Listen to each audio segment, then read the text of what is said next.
Protection with Blessings. Maṅgala Sutta. By Venerable Uttamo Thera. 32.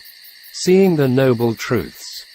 Seeing and knowing or understanding the Four Noble Truths is the highest blessing and protection as the Buddha taught. This is arguably the greatest blessing and protection of all the others because it transcends dukkha forever. The others are not transcending dukkha, but create good causes for wandering in the round of existence and supporting beings to have better lives. Before to understand the Four Noble Truths, have to understand the other truths. These are Sammuti Sakka, conventional truth, and Param-Atta Sakka, ultimate truth. For this purpose, I will quote from the talk given by Sayadaw Dr. Nandamala. There are two concepts, Attapanati, concepts as meanings, and Namapanati, concepts as names. Concepts as meanings are related to the body and form. Concepts as names are related to human voices, languages in symbols or letters. There are also concepts which are non-existence, e.g., turtle hairs, rabbit horns, etc. Except for the concept of non-existence, other concepts are conventional truth. Ultimate truth has four: matter, rupa, mind or consciousness, citta, mental factors, cetasika, and nibbana. The nature of concepts is when the body or form changes and its name also changes, e.g. cotton becomes a thread, and the thread becomes cloth, etc. Analyze them with knowledge and the names disappear, then these are concepts. As an example, if we took off each part of a car body, then it is not a car anymore. Objects of ultimate reality are not like this. Even their objects are changed, their nature or qualities are not changed. For example, the earth element in the cotton and the thread are the same. It does not change. The meaning of ultimate reality is unchanging essence. Concepts are true with the general consensus. Ultimate things are true with their nature. Ledi Sayadaw divided the ultimate reality into two types. 1. Sabhava Paramatta, intrinsic reality or ultimate truth, Paramatta Sakka. 2. Ariya Paramatta, noble reality or noble truth, Ariya Sakka. Even Paramatta Sakka, natural truth, from the point of noble truth, is still wrong. From the viewpoint of ultimate reality, analyze with knowledge and concepts become wrong. Why the Buddha urged people viewed things and matters with ultimate reality? Because viewing with concepts, they cannot abandon craving and clinging, the three types of feeling, Vedana, pleasant, painful and neutral feelings, Sukha, Dukkha and Upekkha Vedana, are natural truth. But all of them are the truth of unsatisfactoriness, Dukkha Sakka. The most pleasant jhanic feelings are also Dukkha Sakka. Because all of them are within the nature of three universal characteristics of inconstant, suffering and not self, these are noble truth. Therefore, from the viewpoint of noble truth, natural truth is still wrong for the Aryas. In the Abhidhamma, teaching consciousness has 89 types. Combine with the jhanic mind or consciousness and become 121 types of mind. Mental factors are 52 types and it relies on the mind. Matters of forms are 28 types. All the cessation of causes, mind and matter is nibbana element. Only all beings arrive at the noble truth and become totally right or perfectly right. So, all living beings within these three levels of knowledge, the lowest, middle and highest. These are common worldlings, Puthajjana, learned disciples of noble beings, Sattva Arya Savakas, or Sattavant Arya Savaka, and Aryan, noble beings. This point is very important for Buddhists in names. If we cannot become a learned disciple of noble beings and still at the level of common worldling and not a true Buddhist yet, with the practice and penetration of the Four Noble Truths, we will become a noble person. This is the highest blessing. There are two levels of knowledge of the Four Noble Truths. 1. Anubbodha Gnana, contemplation knowledge. 2. Patipadā, penetrative knowledge.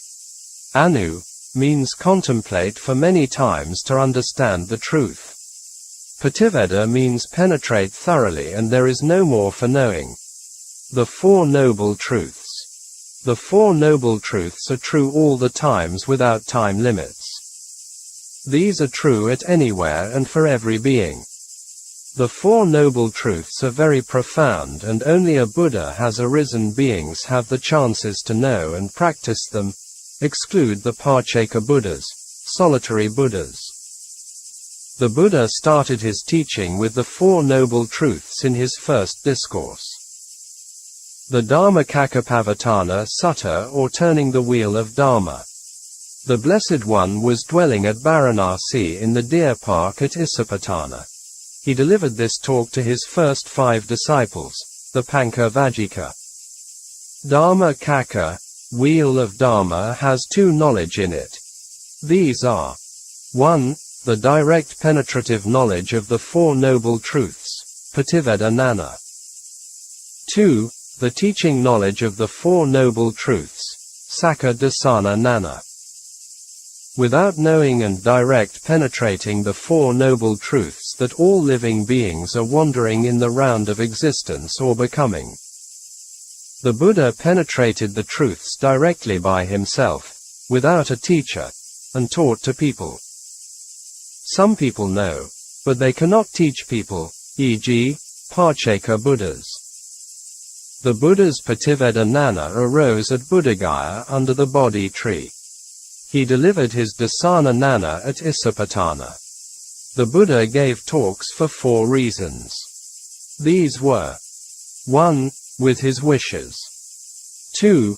By the spiritual faculties of beings. 3. Answering the questions.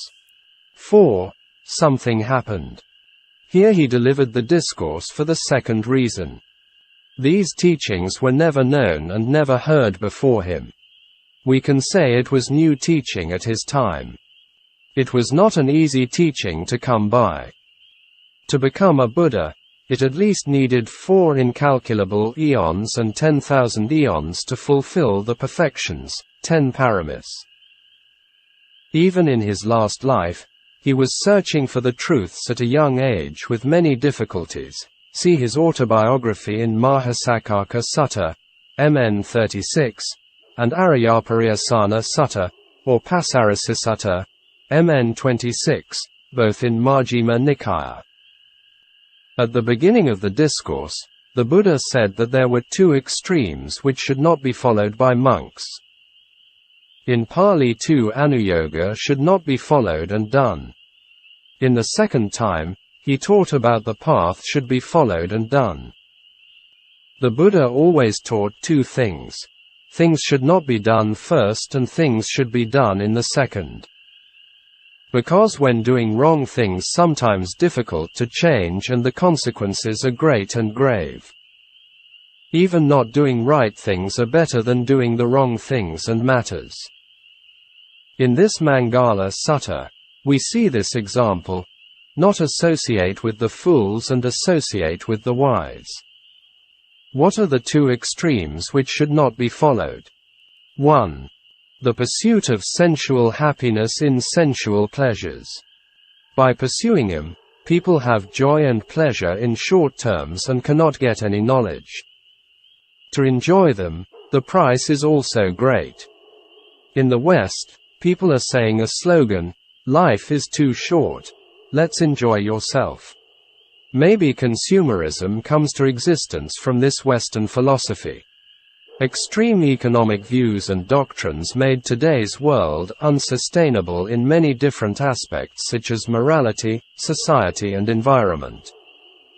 For money and sensual pleasures, human beings can do everything. The price for all these short or momentary joys and pleasures creates a lot of human problems. Nowadays we are talking about quantity and not quality, even including humans. Therefore, there are more rubbish, pollution and immoral human beings. So, hedonism is one of the extremes which relates to pleasant feeling and leads to craving, tanha, and the source of dukkha. It is the hindrance for higher or spiritual knowledge. It has 5 faults. Hina, which is low. Gamma, vulgar or behavior of common people. Pathaujanika, the way of worldlings or popularization. People are like slaves for their mind. Anariya, ignoble or cannot becomes the noble person. Anatta samhito, unbeneficial or nothing to do with knowledge or Dharma knowledge. Why the Buddha took sensual pleasures as lowly? Because animals are also enjoying and looking for it. Even we can see some human beings not better than animals and even could be worse. For example, some indigenous people who get money support from government become lazy, just eating, drinking, alcoholism, sleeping and only for sensual pleasures. Even animals have to search for foods. 2. The pursuit of self-mortification. The Buddha gave 3 faults for it: dukkha, which is painful, ignoble, and unbeneficial. This self-mortification is still practicing in India. Some Christians also have their self-mortification practices.